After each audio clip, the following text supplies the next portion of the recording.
নমস্কার। কথাকলির আসরে তোমাদের সবাইকে স্বাগত।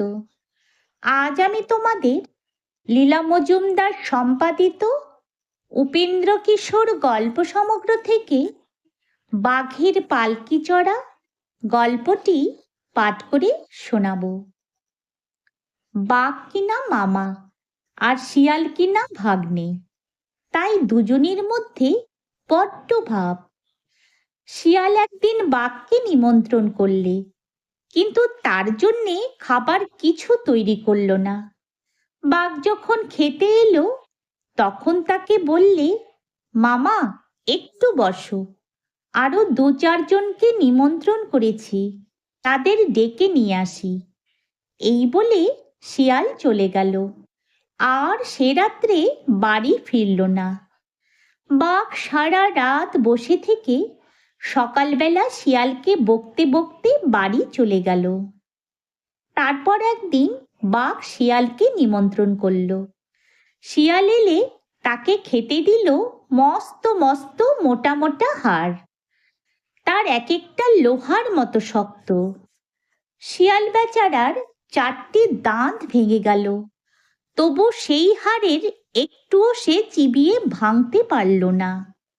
বাঘ ওই রকম হাড় খেতেই খুব ভালোবাসে। সে মনের সুখে পেট ভরে সব হাড় চিবিয়ে খেলে, আর বললে, কি ভাগ্নে, পেট ভরল তো? শিয়াল হাসতে হাসতে বলল, হ্যাঁ মামা, আমার বাড়িতে তোমার যেমন পেট ভরেছিল, তোমার বাড়িতেও আমার তেমনই পেট ভরেছে।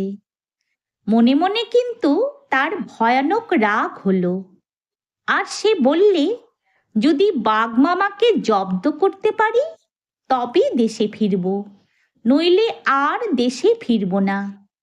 এই মনে করে শিয়াল সে দেশ ছেড়ে আর এক দেশে চলে গেল। সেই নতুন দেশে অনেক আখের ক্ষেত ছিল। শিয়াল সেই আখের ক্ষেতে থাকতো আর খুব করে আখ খেত, যা খেতে পারত না ভেঙে রেখে দিত। চাষিরা বললে, ভালো রে ভালো, এমন করে আমাদের আখ কোন দুষ্টু শিয়াল ভেঙে দেয়, বেটাকে এর সাজা দিতে হবে।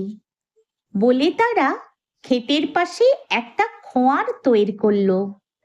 কাঠ দিয়ে ছোট্ট ঘরের মতন করে খোঁয়ার তৈরি করতে হয়। তার ভিতরে কোনো জন্তু ঢুকলে তার দরজা আপনা আপনি বন্ধ হয়ে যায়, তাতেই সেই জন্তু খোঁয়ারের ভিতর আটকা পড়ে। চাষিরা যখন খোঁয়ার তৈরি করছে, শিয়াল তখন হাসছে আর বলছে, আমার জন্যে না মামার জন্যে? এমন সুন্দর ঘরে মামা থাকলেই ভালো হয়। তারপর তিনি সে বাঘকে গিয়ে বললে, মামা, একটি বড় নিমন্ত্রণ এসেছে, রাজার ছেলের বিয়ে। সেখানে আমি গান গাইব আর তুমি বাজাবে, আর খাবো যা, তার তো কথাই নেই। তারা পালকি পাঠিয়েছে, যাবে মামা?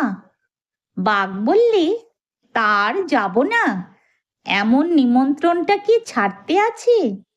আবার তারা পালকিও পাঠিয়েছে।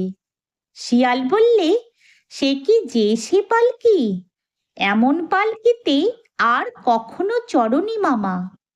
এমনই কথাবার্তা বলে দুজনে সেই আখের ক্ষেতের ধারে এলো, যেখানে সেই খোঁয়ার রয়েছে। খোঁয়ার দেখে বাঘ বললে, খালি পালকি পাঠিয়েছে, বেয়ারা পাঠায়নি যে? শিয়াল বললে, আমরা উঠে বসলেই বেয়ারা আসবে এখন। বাঘ বললে, পালকির যে ডান্ডা নেই, বেয়ারা কি করে বইবে? শিয়াল বললে, ডান্ডা তারা সঙ্গে আনবে। একথা শুনে বাঘ যেই খোঁয়ারের ভিতর ঢুকেছে, অমনি ধড়াই করে তার দরজা বন্ধ হয়ে গিয়েছে। তখন শিয়াল বললে, মামা, দরজা যে বন্ধ করে দিলে, আমি ঢুকবো কি করে? বাঘ বললে, তোমার ঢুকে কাজ নেই, এবারের নিমন্ত্রণটা আমিই খাইগে। শিয়াল বললে, বেশ কথা মামা, খুব ভালো করে পেট ভরে নিমন্ত্রণ খেও, কম খেও না যেন। এই বলে শিয়াল হাসতে হাসতে তার দেশে চলে গেল। তারপর চাষিরা এসে দেখল যে বাঘমশাই খোঁয়ারের ভিতর বসে আছেন। তখন তারা কি খুশি যে হলো কি বলবো। তারা সকলকে ডেকে বললে, আন ঘন্টা, আন বল্লম, আন যে যা পারিস, খোঁয়ারে বাঘ পড়েছে, আয় তোরা কে কোথায় আছিস। অমনি সকলে ছুটে এসে বাঘকে মেরে শেষ করলে।